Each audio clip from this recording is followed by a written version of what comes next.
Hello, everybody, and welcome to the Land Grant Podcast Network's instant recap podcast for Ohio State's massive 20-12 victory over the Penn State Nittany Lions. I am Matt Tamanini. I am leading you here today all by myself, as everybody else has apparently out there partying too much to be able to join me here on the post-game show. But I want to get this out first. This is a game where multiple things can be true at once. Is Penn State's offense terrible? Probably yes. But that does not mean that Ohio State's defense is not incredible. They showed that they did everything that Jim Knowles said they would do when he got to Columbus, and then what he said he was going to improve after last season. This defense is absolutely legit. Though, on the other side, we can say that we should be, as fans, incredibly excited about this victory, and it should give us tons of excitement about what this team could potentially do down the stretch. However, there is reasonable things to be concerned about on the offensive side of the ball. These two things can work together, and we will talk about the things that Ohio State's offense needs to get better at. But you cannot go into this game and expect it to be a slugfest and then for it to come out the way that it did. I know Penn State got it to one score at the end. They ended up moving the ball on that final drive. But if you are not coming out of this game with the number one thing being that Ohio State's defense is legit, then you are either blind, biased, or looking for something to gin up some more storylines. Because what JT Tuimoloau and that entire defensive line really did against Drew Aller and the Penn State offense was incredible. I mean, and we're in the moment here, so I'm not going to be able to go back and like look at stats and compare it to other things. But I think it's historic. Like, I think this type of performance where they were 0 for their first 15 on third down, the only third down conversion that they had in the game was on that final drive. They did have I think it was a pass interference, or maybe, I think it was the face mask was on third down in the third quarter, or maybe early in the fourth quarter, but they only converted one third down. And that is something that has been an issue for Ohio State on defense throughout the year. They have gotten better as the season has progressed. They've also gotten better with it on offense. They were 6 for 16 on offense. Not great, but not bad against the defense that came in as one of the best in the country. Tackles for loss, Ohio State had 8 for 45 yards. Obviously, a lot of them came late in the game as Drew Aller was really kind of just scrambling for his life. But that defense was just lights out. I don't know that I didn't know what to expect coming from the secondary. On our pregame tailgate podcast, I said that by moving Hancock from the nickel corner into one of the outside corners, that I felt pretty good about that. I wasn't 100% sure what they would do with Jermaine Matthews, whether or not he would come in and kind of rotate in. Maybe he would go and play a little bit on the outside in situations where they wanted to move Hancock back to a nickel corner, or if they would just let Sonny Styles do it throughout the game. And I'll have to go back and watch the film because it's tough for me to be doing the Land Grant tweets and taking notes and watching everything where people are lined up, especially if they're not where the play goes. But every time that Jermaine Matthews was on the field, like, he seemed to be making a play as far as I could tell. And while I certainly would like Denzel Burke back for the stretch, having gotten through this game with Jermaine getting in, got to feel pretty good about the future of that secondary and the cornerback positions. If I'm looking at the stats here, Drew Aller was 18 for 42 for a total of 191 yards, much of that coming on the final drive. His final drive looked like went 73 yards. I imagine much of that was passing. I don't have the ability to break that down right now. But they threw the ball so much, which was a little surprising. Nicholas Singleton only had 9 carries. Katron Allen also had 9. But when you start to mix in, they had Lambert Smith had 1 rush. Drew Aller had 7. Some of those were sacks. He was sacked twice. They had only had really 19 rushes, 19 to 20 something rushes, which is kind of surprising when you think about what this offense had done throughout the entire season. They came in averaging 203 and a third yards rushing per game.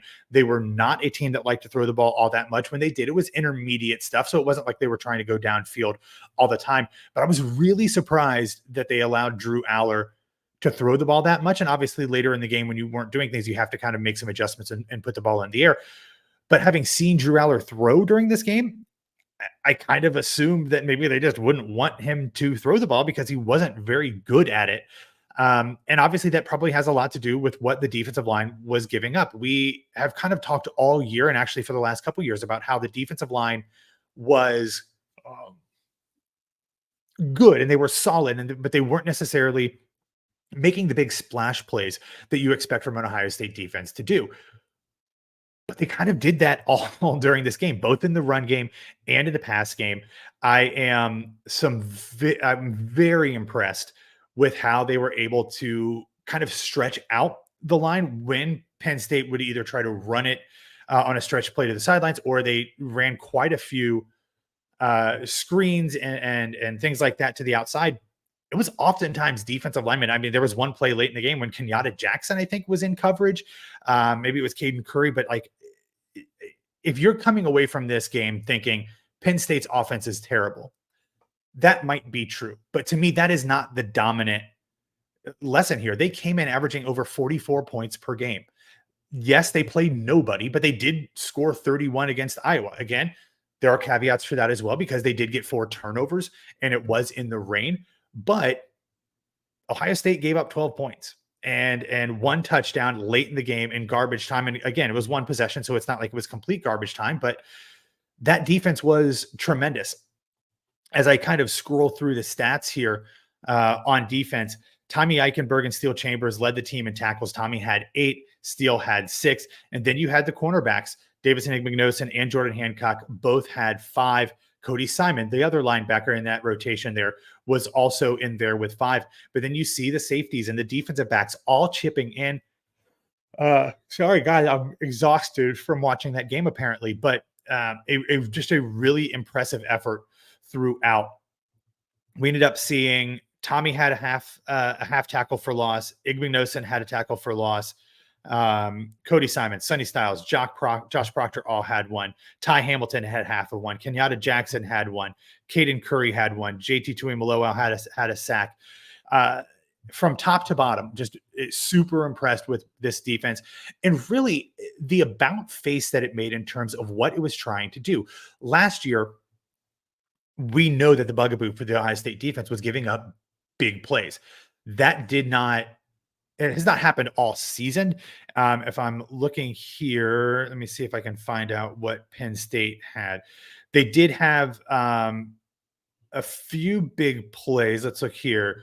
In the second quarter, they had a 34-yard pass, and then they had nothing over 19 yards the rest of the game through the air. They had in the first quarter a 20-yard run, and that's it. So they had a total of 6 plays of 15 yards or more: 15, a 16, a 17, a 19, a 20, and then the 134-yard completion in the first half. So again, Jim Knowles' defense is finding ways to limit big plays. And the fact that he has done that in a couple different ways this year is interesting, because we know that Jim Knowles came into his tenure at Ohio State being the guy that liked to bring a lot of pressures, liked to be aggressive, liked to be exotic in bringing guys from different angles.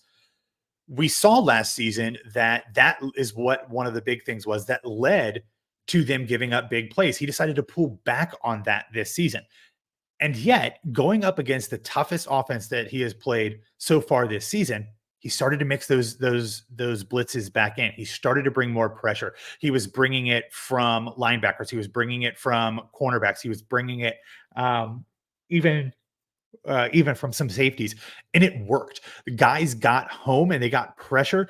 And while we would still love to see more than the 2 sacks that they were credited, ended up being 4 sacks credited for because of that last drive. I apologize.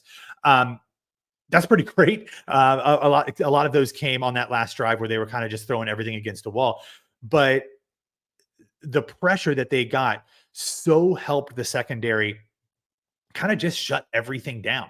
Like I said, Aller had 191 yards passing, but he was only 43% completion, which was, look, we've talked about, as Buckeye fans, about Drew Aller and how the fact that he's from Medina, he's a 5-star guy. Ohio State didn't take him because they had Quinn Ewers at the time, and then he left. And then you've got guys like Kyle McCord and Devin Brown, who a lot of people didn't think were up to Drew Aller's level coming into this game. Look, we're gonna get to Kyle McCord. But out of those two guys, I look, we can nitpick Kyle McCord and talk about the things that he has to get better at, but I'm taking Kyle McCord over Drew Aller. Like there's no question about that. So as a whole, incredibly impressed with this defense. Will be interested to see them continue to play against some better offenses. The thing is, as I'm kind of pulling up the schedule here, got Wisconsin next week, and I think that'll be interesting. But Wisconsin, Rutgers, Michigan State, and Minnesota, like those aren't really offenses that you think are going to challenge you. And then you've got Michigan at the end of the season. So you've got 4 games to kind of continue to refine things. But from a defensive standpoint, I don't know what else you can ask for from a defense. I'm very, very impressed by what that unit did, especially with the guy who I think has been the team's MVP so far this season, Denzel Burke, out. So you can give him some time to get healthy, give him some time to get back to 100%, and then have him for the stretch run. If he's got to sit out another week, maybe even 2, not ideal because I think Wisconsin and Rutgers are, if you're going to give me 2-game stretches, I would rather have him for those games rather than Michigan State and Minnesota. But you get him ready. You give Jermaine Matthews a little bit more time to get some experience under his belt as a true freshman. Pretty good. Pretty good. And, guys like Josh Proctor, who have been much maligned during their 17-year career at Ohio State, he played pretty well, and very excited about what this defense can do. And I think the thing about this defense is that it can make up for some of the shortcomings with this offense. Clearly, this offense is not as good as it has been at all during Ryan Day's tenure, either that as the offensive coordinator or as the head coach. If I'm going over to the stats, though, like Kyle McCord had a decent game. He was 22 of 35 for 286 yards and a touchdown. That's 63% completion. Lots of missed throws. There are lots of missed throws. Like a lot of those incompletions were just bad throws from Kyle. He looked jittery at times. He looked like he wasn't setting his feet. But when you've got guys like Marvin Harrison Jr. and Cade Stover to throw to, that can settle you down a lot when you have to. And we saw him step up in that fourth quarter and lead a pretty impressive drive with those two guys being the recipients of the ball quite often. Marvin Harrison Jr. finished with 11 receptions for 162 yards and a touchdown. Cade Stover had 4 receptions for 70 yards. And we said it before the game, but Marvin Harrison Jr. had to be the focus of this offense. He had 16 targets, which was at the minimum. I think we said it in our Slack channel for Landgrant, like he has to have at least 15. He had 16. That is what you have to do from there on out. Now, the offense still struggled. Like there's no question that the offense had its issues. But again, we are seeing a team that I think is still very much trying to figure out who it is and what it can do. I think that Ryan Day has had some issues trying to figure out which playbook he wants to run. I think because of the offensive weapons that you have, he has wanted to kind of go with the Justin Fields and or CJ Stroud playbooks. But as I said on Twitter during the game, and I've said it for weeks now, the Dwayne Haskins offense is the one that is going to fit Kyle McCord better. He is not a guy who has the arm strength or the accuracy of either Justin Fields or CJ Stroud to throw the ball deep more times than not. He is much better suited to hit slants and to connect on mesh routes and to even do some screens. I don't love the screens because I don't think they're blocked super well. It's funny because I think Ohio State's wide receivers do a very good job blocking downfield. I do not think they do a very good job blocking on screens, whether those are bubble screens or more traditional screens or even running back screens. When we saw it today, again, that is not their strong suit. But that I think is what Kyle McCord does well. And we saw it when they started to run those plays, expecting him to drop back on a 3-step drop, survey the field and hit somebody in stride in between defenders is not what he's especially good at. Not yet. Now he can get there. I still think that there's enough talent there for him to mature into an above average quarterback. I don't think he's ever going to be CJ Stroud, who I think is going to go on to be like probably a Hall of Fame NFL player. I know it's early. Don't jump down my throat, but like, he can be a championship winning quarterback. We saw Craig Krenzel guide an offense that wasn't nearly as talented as this one with a defense that that was extraordinary. And I think we have the makings of an extraordinary defense this year. We still have to kind of wait and see against a really good offense. Unfortunately, we're not going to see that until the last game of the season, if that's even really an extraordinary offense, because we don't really know because they haven't played anybody either. But I think the pieces are there. I'm still a little confused as to what's going on with the running game. We saw Chip Trainum start the game. He had 9 carries for 22 yards. It's a 2.4 yard per carry average. But then we saw Mayan Williams come in and have 24 rushes for 62 yards and a touchdown, but that's still just a 2.6 yard per carry average.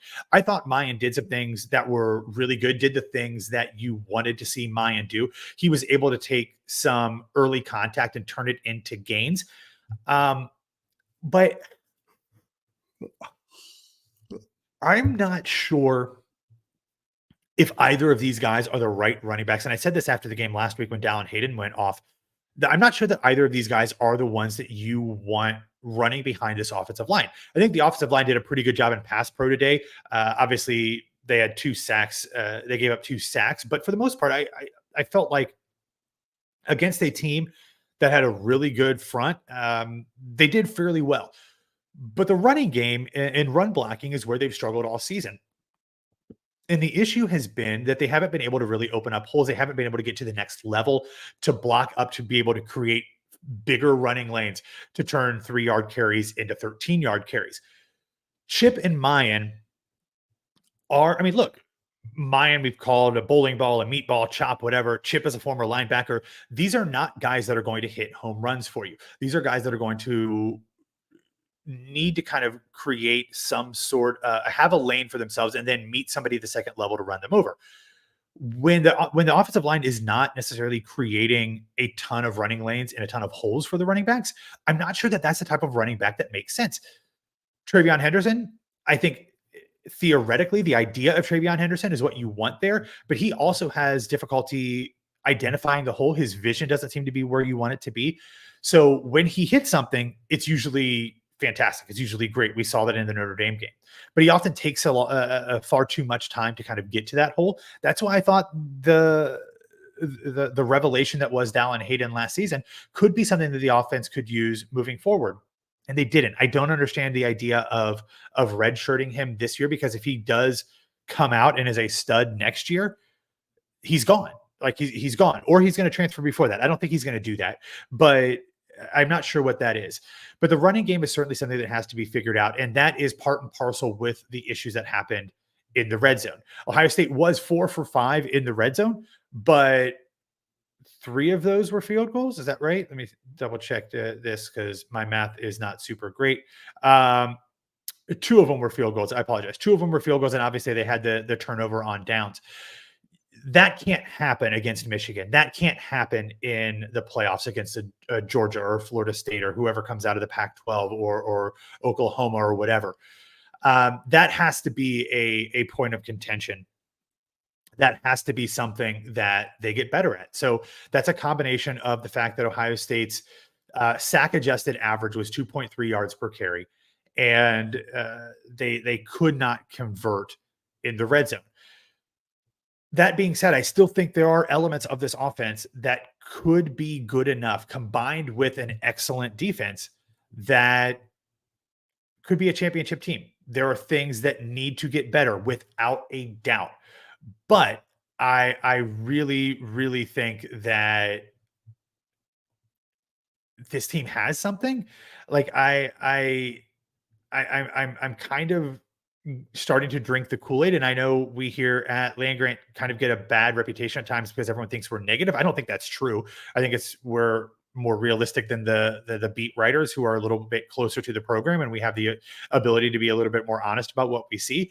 But even if we are negative, like, I'm kind of starting to buy into the fact that this team could be something special. Ohio State's best teams, Ohio State's championship teams, are often the ones that have to do some progressing throughout the course of the season.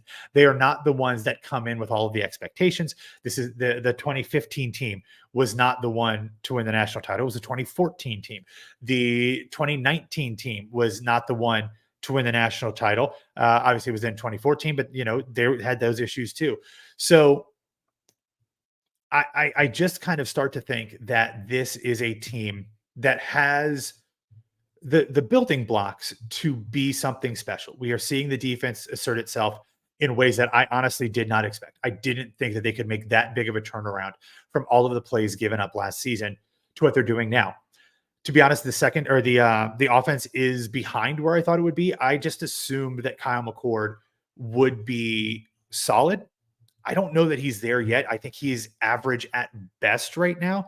And he gets bailed out. He might even get kind of bumped over average or to average because of Marvin Harrison Jr. and Cade Stover. But there needs to be a little bit more from that side of the ball. But like I said, they've got Wisconsin, Rutgers, Michigan State, and Minnesota. Those are 4 games where they can figure things out. And will they? I don't know. I mean, if you're paying attention to what I write or what I say or what Land Grant in general says, is like, I have questions about Ryan Day's play calling. I think that it has been on a steady decline since taking over as the head coach. And I think he has become far more conservative as a head coach than he was as an offensive coordinator. And that could be a problem. But if he actually does do the self-analysis like I think they are supposed to be doing after every game and looking at what works, it's the meshes, it's the slants, it's the quick hits, it's the digs. It's things like that to get the ball out of Kyle's hands quickly that also can negate any issues with the offensive line. And it doesn't force him to have to fit balls into tight windows. It's a rhythm thing, it's a drop thing. If he's open, throw it. If not, move on. But if they can make those adjustments, I think this team is championship material. I think not only just Big Ten championship material, but I think national championship material as well. Because if you look around the entire landscape of college football, there ain't nobody that scares me. I mean, there's nobody that really impresses me all that much. I mean, Georgia has looked pedestrian. Michigan hasn't played anybody, so we don't really know what they're all about. The teams out of the West are the West of the country, not the Big Ten West, because they're all terrible. But like Washington or whoever comes out of the Pac-12, like they're going to be good, but like they don't scare me by any means. I would certainly love to see Michael Penix Jr. going up against this Ohio State defense. Like I think that would be a really, really fun, interesting matchup. So I'm coming out of this game feeling incredibly positive. I honestly, and look, I know the offense was bad today, and that's going to prevent not bad. They were not as good as we thought they should be, and they didn't look good for a large part of the game. So that's going to prevent this from happening. But like Ohio State's beaten 2 top 10 teams. Shouldn't they be the number 1 team in the country? Like legitimately, like if you're looking at resumes and what has happened so far this season, I don't know that you can say that there's a better team out there. I mean, everybody has had struggles. Michigan really hasn't had struggles, but they haven't played anybody. Ohio State has beaten 2 top 10 teams, and their defense is probably the best in the country. So I'm here for saying that's it. I'm putting a flag. I am pulling a Baker Mayfield and putting a flag in the ground and saying Ohio State should be the number 1 team in the country. They should. They have the 2 best wins, the best couplet of wins of anybody in the country. They have looked dominant on defense. They have the best wide receiver, the best skill position player in the country. Do they still have issues? Of course, everybody has issues. That's what makes this season so interesting and college football interesting in general, is that everybody has issues. But I think this is it. Like, I think Ohio State is legitimately the best team in the country. Will they be at the end of the season? Who knows? Anything can happen. Playing Michigan is obviously going to be a big deal. And the Big Ten is not guaranteed to have two teams in the college football playoff, although I think it is trending in that direction. But for me, I'm super pumped coming out of that game. And I think maybe onlookers will expect us to be negative about it because things weren't perfect. But I am nothing if not excited, rejuvenated, reaffirmed. I picked the score to be 31-17. And honestly, if we don't have a couple drops in the first half, if Kyle hits a couple more balls that he should have, I think they are well past that score. So I overestimated the offense a little bit, but I think the thinking, if I'm going to pat myself on the back, was on point. Like I think that it was accurate. So I'm going to wrap it up here. I've been talking for 25 minutes all by my lonesome, but I think if you are finding ways to discredit what Ohio State did in this game, that's a you thing. Like, this team deserves all the flowers. It wasn't perfect, of course. That's a caveat that you always have to have. But like, if you're saying, well, Penn State's offense is terrible, yeah, but when offenses look terrible, when they go against defenses that are better than them. That's how this sport works. That's how sports work. They looked terrible because they played a defense that was better than them, had a better plan, had better athletes, and executed better. That's how this works. The offense numbers don't look terrible. They had 365 total yards, 286 through the air. Things got to get better. Kyle has to get better. Wide receivers got to stop dropping the ball. Rushing game has to get better. Red zone has to get better. Even third down has to get better. 6 for 16 is what one. Oh God, don't make me do math. Two there. That's I don't know. I'm not even going to try to do math at this point. That's 3 of 8. So 1.5 and a quarter. I don't know. It's like 30%, something around there. Not great.